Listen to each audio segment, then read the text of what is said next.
Hello everyone, I hope you are doing well. Today we will talk about how to fix or how to solve the problem of clear data. On the application of ChatGPT, we click on settings. Here you will click on apps, default apps, app settings. Then here you will search about ChatGPT and you will click. In this page of app info, you will click on first stop and you will click OK. Here you will enter to the window of storage. Then we click on clear cache. In the end, you will turn off your phone and you will wait a moment to restart your phone again to fix that problem.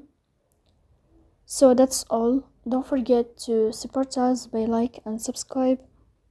See you next time in another video, and thank you for your watching and your attention.